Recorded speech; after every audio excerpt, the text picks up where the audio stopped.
संसद में आज फिर हंगामा मानसून हुआ है। हाँ, मानसून सत्र में आज फिर हंगामा हुआ है। 5वां दिन है आज, और हर रोज जैसे कार्रवाई शुरू होती है तुरंत हंगामा होना शुरू होता है, उसके बाद उसको स्थगित कर दिया जाता है। और मुझे लगता है कि इस पर सर, जैसे अब मान लीजिए मेरा तो बार बार मेरी सुई आकर वहीं अटकती है। एक खबर और है, विधायकों की सैलरी बढ़नी होती है तो चाहे राष्ट्र विपक्ष सब रेडी हो जाते हैं। यही आप बेरोजगारी और महंगाई मुद्दे की बात कर रहे हैं तो हाय हाय का नारा लगा के आप कैसे बात कर लेंगे संसद के अंदर? यही तो हम अर्पिता जी अभी शुभांकर को बोल रहे थे कि अपने अपने हिसाब से डेफिनेशन बना लीजिए, अपने अपने हिसाब से सब कर लीजिए। तो नेताओं पे तो दोस्तों प्लीज, चाहे वो किसी भी दल का हो, अगर आपने भरोसा किया तो आज नहीं तो कल, नहीं तो परसों आप पछताएंगे और अपने आप को गाली देंगे, यार मैंने क्या किया।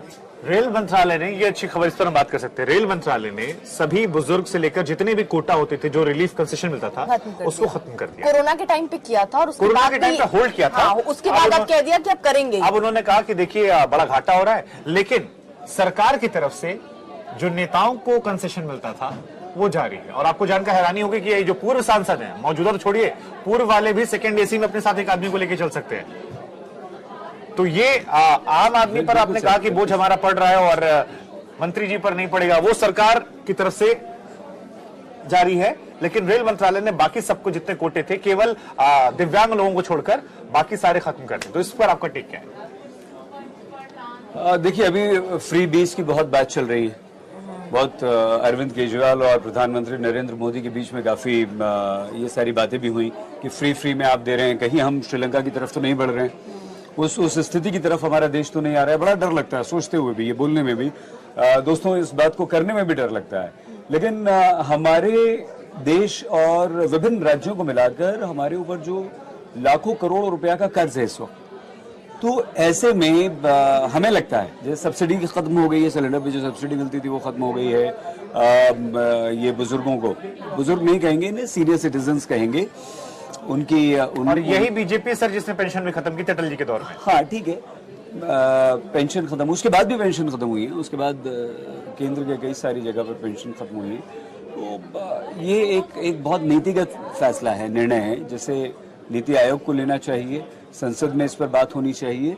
और हम एक मन करता है कि देश में कोई भूखा न रहे, एक मन हम आपस में दोस्तों से बात करते हैं, एक दूसरे की मदद की। खबर पड़ रही थी कि सुनिए ना, भारत में स्थिति ये कि लोग पेट में कपड़े को बांधकर रात में सोने के लिए मजबूर हैं क्योंकि खाना ही नहीं। डर लगता है। नहीं, हम लोग एक दूसरे से कहते हैं ना कि जैसे कोरोना में मुकुल बैठे थे हमारे दोस्त अभी साथ यहाँ पीछे, बड़ी मदद की लोगों की, हम लोगों ने कंट्रीब्यूट किया पैसा फोर्सिबली आपसे, यार शुभंकर 2,000 रुपए निकालो, मैम प्लीज अर्पिता जी 2,000 रुपए दीजिए, और पैकेट्स बना के राशन के, उसमें दाल चावल आटा तेल नमक सब बांटे। तो हमारे देश में एक तरफ हमारी इच्छा ये होती है, हमारा मन ही करता है कि एक भी व्यक्ति भूखा नहीं सोना चाहिए। लेकिन दूसरी तरफ छत्तीसगढ़ का एग्जाम्पल है, जहां सरकार ने चावल फ्री कर दिया, तो वहां लोग इतने आलसी हो गए कि पेट भर रहा है तो काम नहीं करेंगे। ये आ गया मुकुल, देखिए इन्होंने इनका जिक्र, आइए 1 मिनट आइए। तो ये कहने का मतलब ये है कि हम चाहते तो सब हैं, मन भी है, हम लोग भावुक लोग हैं, हम लोग भारतीय लोग हैं, हम परंपरा से, संस्कृति से, संस्कारों से जुड़े हुए लोग हैं, इसलिए हम ये करते हैं। लेकिन दूसरी तरफ ये कि सरकार का धर्म होता है कि देश में एक भी व्यक्ति भूखा ना मरे, एक भी गरीब ना रहे, कमजोर वर्ग ना रहे, तबका ना रहे। लेकिन अगर आप फ्री में देते हैं, हटाते हैं, तो ये कई बार हमें लगता है कि सब बांट दो। आपका रिफ्लेक्शन सही आ रहा है उधर, उसमें। ओके, वही देख रहे थे आप। कई बार हमें लगता है हम खत्म कर लें। हाँ सर प्लीज, सॉरी। कई बार हमें लगता है कि हम सब बांट दें, सब फ्री कर दें, ये हमारा अधिकार है। जैसे हमारा अधिकार इस हवा पे है, धूप पर है, पानी पर है, ये हम सब मनुष्य जाति का अधिकार है, सबको मिलता है।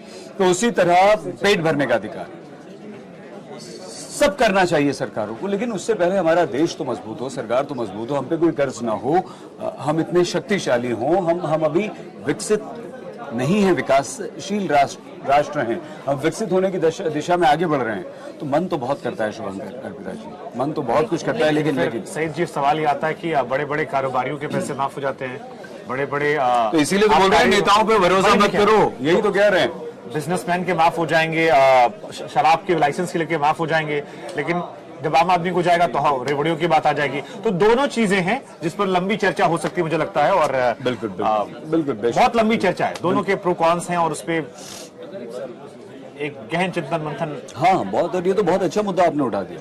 बिल्कुल। इस पर तो घंटों बातें हो सकती हैं।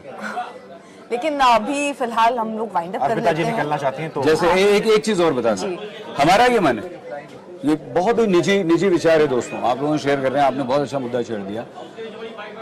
एजुकेशन, शिक्षा, स्वास्थ्य, हेल्थ, फूड सिक्योरिटी, ये 3 चीजें तो होनी चाहिए। बिजली, पानी, घर। हम तो कहते हैं कि घर भी, सर आप इसको छोड़िए, अब ये सब तो छोड़ घर भी दीजिए। देना चाहिए हर व्यक्ति को। हवा और पानी, आज के जो महानगरों में लोग रह रहे हैं इनको हवा और पानी शुद्ध नहीं मिलता। नहीं मिलता। सर अभी आप हम देखिए लोग दिल्ली में 75 चीजें चल रही हैं कि देखिए सिसोदिया साहब उधर वो गुजरात पहुंचकर केजरीवाल वहां जाकर फ्री की बात करके आ गए बिजली की। लेकिन अभी आप देखिएगा जैसे दिवाली और उसके बाद पराली और ये सब चीजें शुरू होंगी ना सर, फिर दिल्ली का वही स्मॉग की तस्वीरें आप टीवी पे देखेंगे, हम देखेंगे और हमारा सांस लेना यहाँ दूभर होगा। और फिर कहा जाएगा कि हमने इतने करोड़ इसमें खर्च किए लेकिन अभी तक स्थिति सुधरी नहीं और वो नहीं सुधरने वाली है। यानी आप और हम आने वाली जनरेशन को क्या देकर जा रहे हैं? न शुद्ध पानी, न शुद्ध हवा, बाकी चीजें तो बहुत दूर। छोटी सी 30 सेकंड। शुभंकर मेरे बड़े भाई हैं, एक अमेरिका में हैं और उनका नाम है ओंकार सिंह जी। मुझे मैसेज पता है क्या करते हैं? वो मैसेज नहीं करते हैं कैसे हो, क्या हो रहा है, हेल्थ कैसी है, काम कैसे चल रहा है, मैसेज नहीं करते हैं।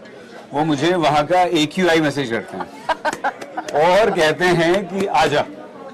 सर इतनी खुशी हो रही थी अभी जब बारिश हुई है तो 18 और 26 AQI यहाँ पर नोएडा में, अनबिलीवेबल।